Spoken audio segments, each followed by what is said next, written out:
When you can start to see that you can actually write your own story, like quite literally without doing a damn thing different, you can start to think differently. You can force yourself to think in ways that you haven't before. And all of a sudden, all of these weird, wacky, wonderful things start popping up. Welcome to the Super Clinic Project Podcast, Coach's Corner Edition. Ready to boost your practice by 10,000 in just 10 minutes? Join your coaches, Jennifer and Tracey, for fast improvement strategies that drive real results. Let's get started. Welcome to the Super Clinic Project Podcast, where we take regular clinic owners and we turn them into super clinic owners.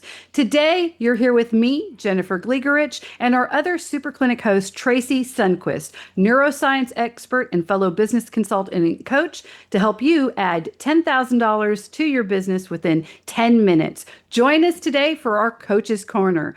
Our topic is prepare to be wrong. So failure is inevitable in any businesses, but being stuck is an option. You don't have to be stuck. Tracey, let's start it off. Why do we have to prepare to be wrong? Well, because we get very, very used to wanting to be right, needing to be right, and positioning why we're right? It's all about being right and just being open. And this isn't even for anybody else, just to be open for ourselves, to say, well, you know, how many ways could I be wrong? That takes a bit of practice. It does. It does.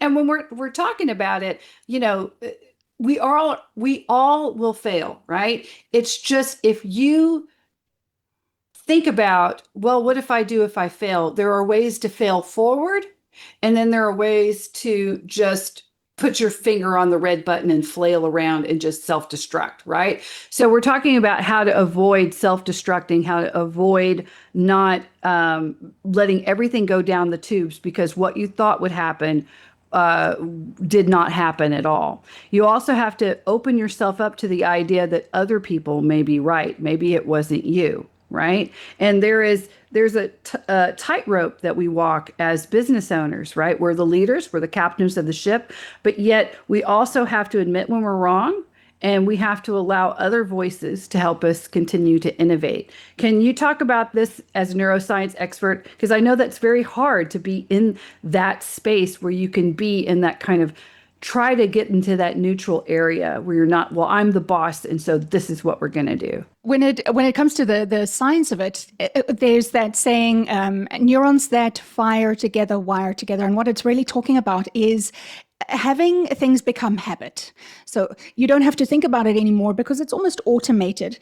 Now, the problem with us as human beings, and specifically when it comes to business ownership, is that the results that you are getting is a consequence of what you're doing, what you're thinking. And if you're in a place where you aren't getting the kind of results that you want, you need to be able to say, if this has to start with me, what beliefs am I holding right now that is actually preventing me from seeing opportunities or identifying risks or, just being open to information that is there?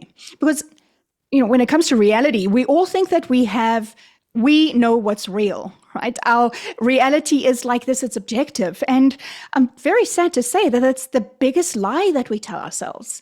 And that my reality is a construct of how I have put the world together. And just like you, Jennifer, your reality is a construct of the meaning that you give things that are happening. So in the one hand, that's scary as hell because you can get it really wrong. But on the other hand, it also opens up such incredible opportunity because when you can start to see that you can actually write your own story, like quite literally without doing a damn thing different, you can start to think differently. You can force yourself to think in ways that you haven't before.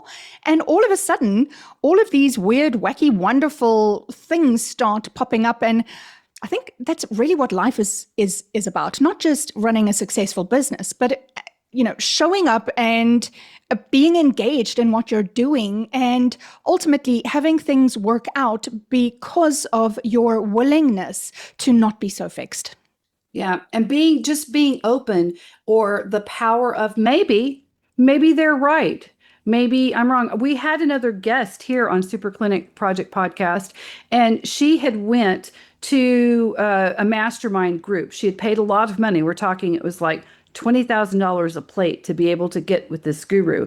And she had, everybody there really wanted their expertise and experience. Everybody got their time talking to him. And the guy turned to her and said, "You're never going to be successful in your business because you're a perfectionist." And she said, in that split second, a million things went in my head. Humiliation. I was embarrassed. He said this in front of a bunch of peers. Why did I pay a bunch of money for this? And then she said, and then she actually, there's a voice that said, well, you can either obsess over what he just said and stagnate yourself, but is it true? And you can get over it. And you can do that now, or you can delay the inevitable and suffer. And she said, and the words out of her mouth, she said, this all happened within a split second. She said, "Done. I will no longer let that hold me back." And she said, everybody just looked at her. She goes, "I'm not going to obsess over it. You're right. Done. I didn't pay all this money to get this." And she said, and then she literally started working against her natural thing to have everything perfect. And she became known as like the messy maven of multi-million dollar turnarounds. And she said, because I could tell the truth of that and I didn't let myself get in my own way. And after that, I realized that we do have the power to say that. We do have the power to go, "Done. I'm not going to obsess over it anymore." She said it was another thing happened with like a weight issue. And I don't know, I think hers was being underweight or whatever. And someone had told her that. And she goes, "Well, I can either, let myself get sick or not dwell, but done." And she just made those changes. And of course, this is a very strong person. But at the same time, if you hear that something of value, that's something I would bring into your thing. Don't obsess over something if you know it to be true. Just say, "Okay, done. We're going to get it fixed. No matter the way or the how, we'll figure that out. We'll get to the other side." And it takes some of the judgment out.